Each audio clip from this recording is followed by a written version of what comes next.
ചേട്ടൻ്റെ ഒന്നേ ഉണ്ടായി നടക്കാൻ പറ്റില്ല. അവരുടെ മക്കളെ കുഞ്ഞുമക്കൾ.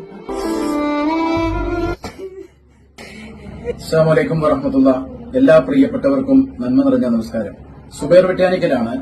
ഞാനിപ്പോൾ ഉള്ളത് തൃശൂർ ജില്ലയിലെ കുന്നംകുളം നിയോജക മണ്ഡലത്തിലെ വേലൂർ പഞ്ചായത്ത് 8-ാം വാർഡിൽ സനീഷിന്റെ വീട്ടിലാണ്. സനീഷ് എന്ന ഈ ചെറുപ്പക്കാരൻ സ്ട്രോക്ക് ബാധിച്ച് തലച്ചോറിൽ ബ്ലീഡിംഗ് ഉണ്ടാവുകയും അതിനുശേഷം അദ്ദേഹത്തിന്റെ അരയ്ക്ക് താഴേക്ക് പൂർണ്ണമായി തളർന്നു പോയിരിക്കുകയാണ്. കിടപ്പ് രോഗിയായി മാറിയ ഈ ചെറുപ്പക്കാരനെ നമുക്ക് ജീവിതത്തിലേക്ക് തിരിച്ചുകൊണ്ടുവരണം. മേസ്തിരി ജോലി ചെയ്താണ് അദ്ദേഹം ഈ കുടുംബം പുലർത്തിയിരുന്നത്. 3 ചെറിയ മക്കളാണുള്ളത്. 7ഉം 5ഉം 2ഉം വയസ്സുള്ള ഈ ചെറിയ മക്കളുടെ അത്താണിയും ഈ കുടുംബത്തിന്റെ ആശ്രയവുമായിരുന്ന ചെറുപ്പക്കാരനാണ് ഈ കിടക്കുന്നത്. നമുക്ക് ഈ പുണ്യമാസത്തിൽ കാരുണ്യം കൊണ്ട് ഈ കുടുംബത്തെ സഹായിക്കണം. അദ്ദേഹത്തെ ജീവിതത്തിലേക്ക് മടക്കിക്കൊണ്ടുവരികയും ചികിത്സകൾ പൂർത്തിയാക്കുകയും ചെയ്യുന്നതിന് വലിയൊരു സംഖ്യയാണ് നമുക്ക് ആവശ്യമായി വന്നിരിക്കുന്നത്. അത് കണ്ടെത്തുന്നതിന് എല്ലാ സഹൃദയരും അഗൈതവുമായ സഹകരണം ഉണ്ടാകണമെന്ന് അഭ്യർത്ഥിക്കുന്നു. നമുക്ക് എല്ലാവർക്കും ഈ സാധുവിന് വേണ്ടി കൈകോർക്കാം. സാജൻ കച്ചേരിയാണ്. പ്രിയ സഹോദരൻ സനീഷിന്റെ ദയനീയ അവസ്ഥ സുബൈർ വെട്ടിയാനിക്കൽ ഇവിടെ അവതരിപ്പിച്ചു. വളരെ പരിതാപകരമാണ് സനീഷിന്റെ അവസ്ഥ. സനീഷിന്റെ പൊതുജീവിതത്തിലേക്ക് തിരിച്ചു കൊണ്ടുവരേണ്ടത് നമ്മളെല്ലാവരും ബാധ്യതയാണ്. കഴിയാവുന്ന ആളുകൾ മാക്സിമം നിങ്ങളുടെ ഗ്രൂപ്പുകളിലേക്ക് ഷെയർ ചെയ്തു നിങ്ങളെ കൊണ്ട് കഴിയാവുന്ന ഒരു ചെറിയ തുക കൊടുത്തിട്ട് നമ്മുടെ സനീഷ് എന്ന് പറഞ്ഞ ഈ ചെറുപ്പക്കാരനെ പൊതുജീവിതത്തിലേക്ക് കൊണ്ടുവരണമെന്ന് വിനീതമായിട്ട് ഞാൻ അഭ്യർത്ഥിക്കുകയാണ്. നന്ദി.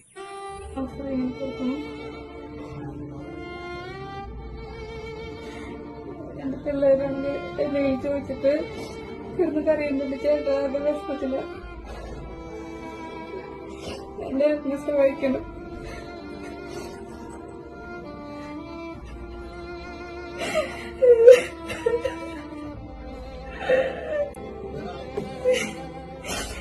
കാര്യമില്ല,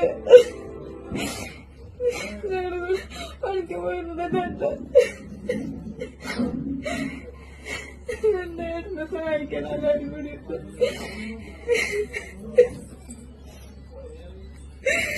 എനിക്ക് 3 മക്കളാണ്. ഞങ്ങൾക്ക് കൂടിയിട്ടാണ് ഞങ്ങൾക്ക്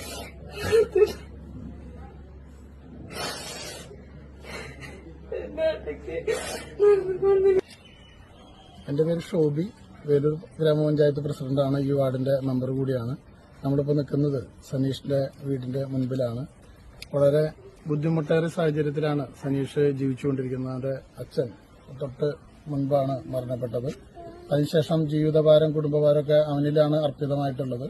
വളരെ കഠിനാധ്വാനിയായിട്ടുള്ള ചെറുപ്പക്കാരൻ ഇപ്പോൾ അസുഖബാധിതനായി തീരെ കിടപ്പിലായി ഇരിക്കുകയാണ്. 3 കുട്ടികളും കുടുംബമൊക്കെ പുലർത്തേണ്ട ഒരു ചെറുപ്പക്കാരൻ ഇന്ന് തീരെ കിടപ്പിലായി ഏറെ ബുദ്ധിമുട്ടുന്ന ഒരു സാഹചര്യമാണുള്ളത്. അപ്പോൾ എല്ലാ ആളുകളും അവനെ സഹായിക്കേണ്ടതും എല്ലാവരുടെയും കാരുണ്യവും സഹായവും ഒക്കെ അവന് നൽകേണ്ടതാണ്. അത് ഈ സമൂഹത്തിന്റെ ഒരു കടമ കൂടിയാണ്.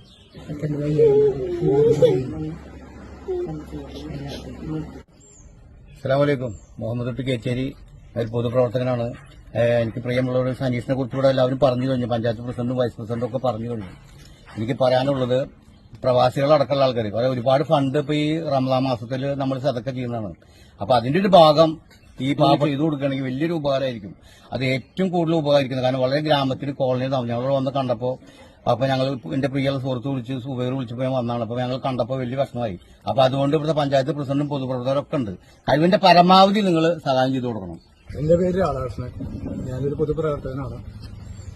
സനീഷ് എന്ന് പറഞ്ഞ കൂട്ടുകാരൻ എന്റെ തറവാട്ടിൽപ്പെട്ടൊരു കൃഷിയാണ്. എന്റെ കൂടെ ഒരുമിച്ച് വർക്ക് ചെയ്ത സിമന്റ് പണിയാണ് അകത്തുണ്ടായിരുന്നത്. അച്ഛൻ മരിച്ചിട്ട് ഇപ്പോൾ 3-4 മാസങ്ങളായിട്ടുള്ളൂ. അപ്പൊ അതിന് അതിന് മുന്നേ എല്ലാവരും കാരുണ്യമുള്ള എല്ലാവരും സഹായിക്കാൻ വേണ്ടി അഭ്യർത്ഥിക്കുന്നു. എന്റെ പേര് സനീഷനാണ്. ഞാൻ കൽപ്പണിക്ക് പോയായിരുന്നാണ്. പെട്ടെന്ന് വയ്യാണ്ടായി. ഞാൻ കരയ്ക്ക് ഇതിൽ തളർന്ന് കിടക്കുകയാണ്. ഞാൻ എന്റെ അച്ഛനെ കൂടിയിട്ടാണ് എന്റെ കുടുംബം നോക്കിയായിരുന്നത്. എന്റെ അച്ഛൻ 3 മാസമായി പെട്ടെന്ന് മരിച്ചു.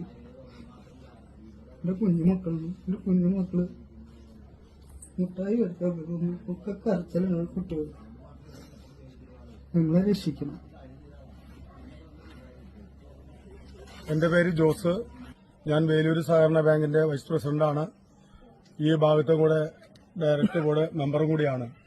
സനീഷ് എന്ന ചെറുപ്പക്കാരന്റെ അച്ഛൻ 4 മാസങ്ങൾക്ക് മുമ്പാണ് മരണപ്പെട്ടത്. അദ്ദേഹം ഒരു മരം മുറിക്കുന്ന വേല ചെയ്യുന്ന ഒരു ആളായിരുന്നു. ഇവനിലൂടെയാണ് ഇപ്പോൾ ഈ കുടുംബം ജീവിച്ചു പോന്നിരുന്നത്. ഇവന് ആദ്യത്തെ പ്രാവശ്യം സ്ട്രോക്ക് ഉണ്ടാവുകയും അതിൽ നിന്ന് കുറച്ച് അസുഖം ഭേദമാകുകയും ഉണ്ടായി. അതിനുശേഷമാണ് രണ്ടാമതും അവൻ കുടുംബം പുലർത്തേണ്ടതിനു വേണ്ടി ജോലികൾക്കായി ഇറങ്ങിയത്. വീണ്ടും അവന് സ്ട്രോക്ക് ഉണ്ടാകുകയും അദ്ദേഹം തളർന്ന് കിടപ്പിലാകുകയാണ് ചെയ്തത്.